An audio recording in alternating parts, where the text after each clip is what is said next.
Well, consider that if you're very unwell and you can't communicate your health wishes, who would you get to speak on your behalf, and what would you ask them to say?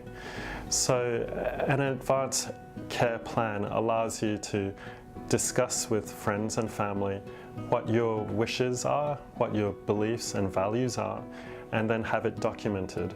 And having that documentation will enable you to have the care that you are wanting later on in life. Things that you might consider putting into the plan would be things like, who would you like to be your substitute decision maker if you can't communicate for yourself? So that would be a guardian. A guardian is someone who would be able to make health decisions for you. You may also want to consider who to make financial decisions for you, and that would be a power of attorney. Those things can go into the plan. You can also write about what you would value as a good quality of life, and that may be different for each person, and that may also be able to guide your guardians as to what would be an acceptable quality of life would be for you. You can also write down what degrees of medical interventions you would accept, and whether you would wish to be resuscitated. So these are some complex ideas and decisions to make, and it's something that's worth discussing with your health professional.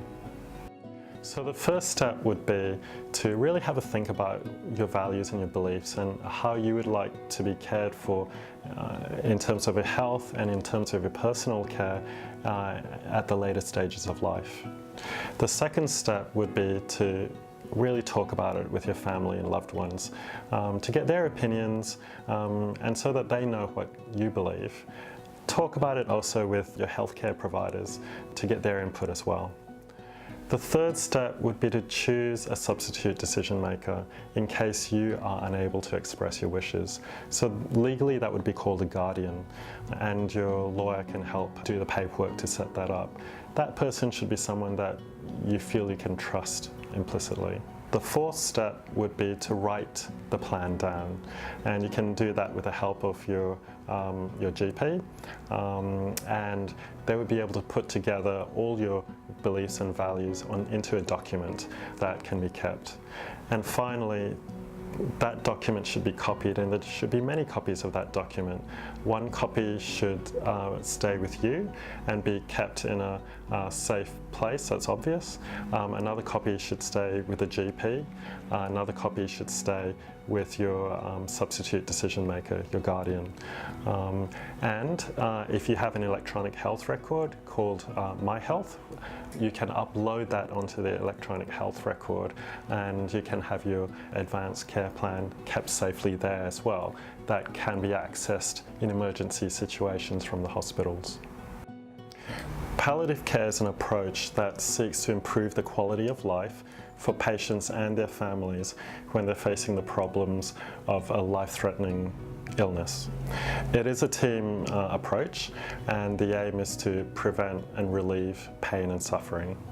There's a number of services available that your GP can help arrange for you. So that might include specialist medical services, nursing services, also services that can do some practical assistance at home, including some home modifications to make it easier for people to manage at home, and other support services. There are also on-call services available. These services can be used to help people in their home environment, but also can be brought to a nursing home situation or a hospital situation.